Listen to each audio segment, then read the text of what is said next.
Yan mga sir, Honda City na IDSI sir, no? Apo. Galing pa si sir na ng Quezon Province. Sakay sa Quezon sir? Pagbilaw sir? Pagbilaw. Layo. 5 oras pala biyahe doon. Ang layo pala. Yan. Bali ang issue ni sir, nag-flicker yung flickering yung panel gauge. Ayan, gumana siya ngayon. Yan. Kanina pagdating ni sir, wala, hindi siya gumana. Ano lang, parang napitik-pitik lang yan lahat, yung tatlo na yan, yung gauge. Tapos napansin ko dito, tinanggal na pala yan, binuksan na yun, yung bakas ng tanggal ng mga needle, kitang-kita. Yan, hindi daw sinabi kay sir doon sa dating may-ari eh. Ang sabi lang daw sa kanya, nagpalit lang daw nitong yung plastic na transparent, itong harap. Yan lang daw ginawa. Pero nakita ko yun, tinanggal yung yung mga needle. Wala rin sa calibration yung kung napansin yung mga sir, nakaangat na ng halos kalahati yung yung speedometer pag on pala ng susi. Pero RPM okay naman Pero pagdating ni sir kanina, lahat yan hindi gumana. Buksan natin ito mga sir para masubukan natin i-repair. Yan mga sir, ito na yung panel gauge ng Honda City IDSI na galing Quezon Province. Yan. Tapos ayun mga sir, may ewan ko kung dinig nyo. Yun may natunog sa loob, nalog-alog Kasi yan mga sir, nabuksan na rin pala to dati. Ayun Hindi sinabi nung pinagbilhan daw ni sir. Ang sinabi lang daw sa kanya, nagpalit lang daw itong transparent na to, yung plastic. Pero hindi sinabi sa kanila, hindi sinabi kay sir na tinanggal na pala yung mga needle, binuksan na pala to sa loob. Yan. Ngayon na lang nalaman nung nakita ko, ayan Kahit hindi pa to tanggalin mga sir, kitang-kita na yung yung bakas ng pagtanggal ng needle. Sinikwat yan mga sir. Yan. Tapos yan yan. Wala na yung tumunog. Kanina may parang alkansya kanina nalog-alog sa loob. Buksan natin mga sir para makita natin kung ano yung tumutunog-tunog sa loob, tsaka kung anong problema, bakit nag-flicker yung panel gauge. Tingin ko ni-repair na to kasi hindi naman yan tanggalin kung hindi yan ni-repair sa loob Yan mga sir, ito na. Buksan na natin. Yan mga sir, napansin nyo yung mga needle, sobrang mga nakaangat na. Yan. Tingnan natin tanggalin. Ayun, parang nakapatong na lang siya mga sir buti di nilaglag to. Yung mga sir, yung mga bakas ng sikwat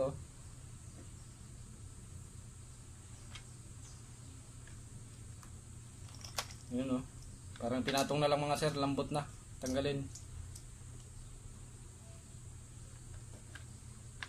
Kasi kung hindi pa to nakagalaw mga sir, matigas talaga tanggalin to, itong needle nito IDSI.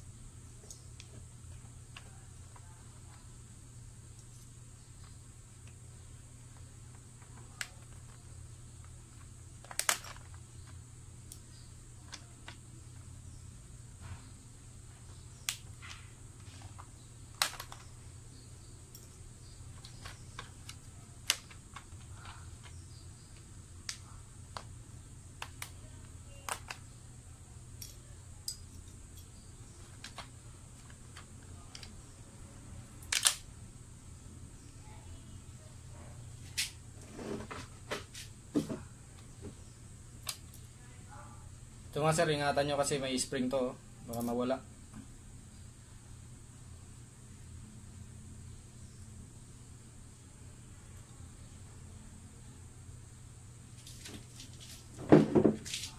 Yun mga sir, nakita ko na yung problema. Ito mga sir, yung ni-repair na nga siya mga sir. Ito yung kapasitor na nilagay, natanggal. Hindi maayos yung pagkahinang. Yung isa, kasi dalawang kapasitor to mga sir Yung isa, nakakabit pa. Ito pala yung natunog-tunog, naalog-alog pag inaalog, gumagalaw-galaw dito sa loob. Yun, natanggal yung kapasitor mga sir na nilagay. Ito. Yung pala yung tumutunog.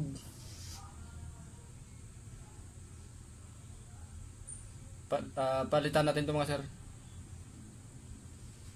Yan. Yung isa nakakabit pa pero hindi rin maayos yung pagkahinang mga sir, oh. Sa isa. Yung isa talaga nahiwalay na, natanggal. Yan. Ito mga sir, oh. Dalawa kasi yan magkatabi.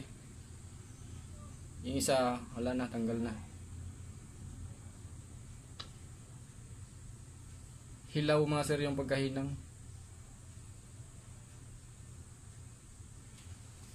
Palitan natin ito mga sir. Mga sir, palitan natin yung yung nilagay niya kasing kapasitor mga sir, electrolytic, dalawa. Ngayon, palitan natin ng ng SMD. Kasi SMD talaga dapat ang nakalagay dyan, eh. Sa original dyan dito mga sir, SMD yung nakalagay dyan. Kaya palitan na rin natin ng SMD.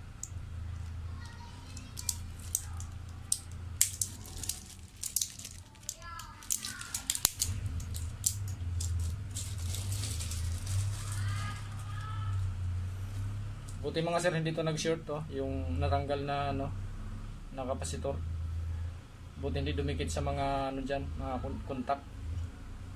Kung nagkataon mga sir na nagkaroon ng short diyan, malaking problema yung malaking damage ang nangyari.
mga sir, nalimutan na.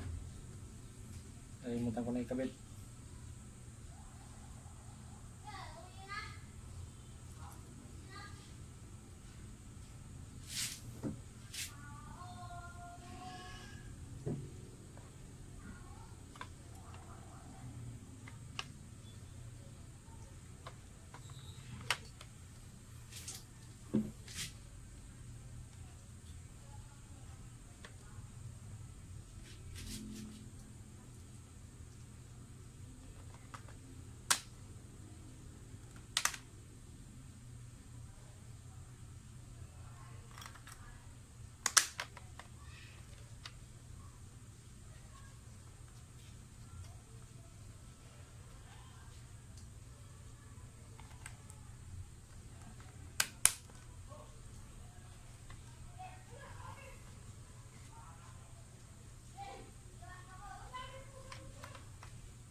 Sir, ito na yung panel gauge.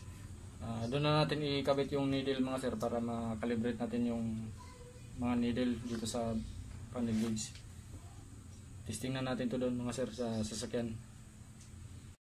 Nakapokus lang kasi sila sa sa kapasitor kasi kadalasan talaga sa sira talaga mga panel gauge kapasitor.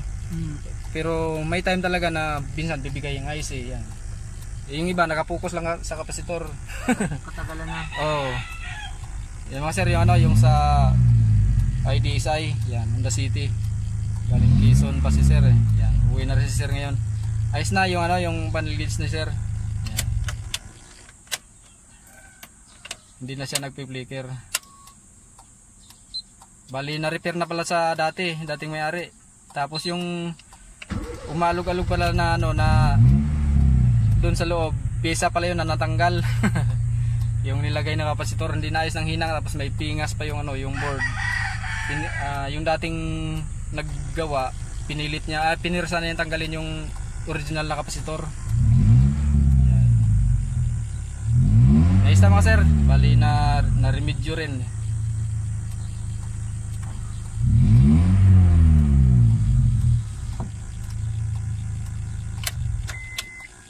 Maraming salamat.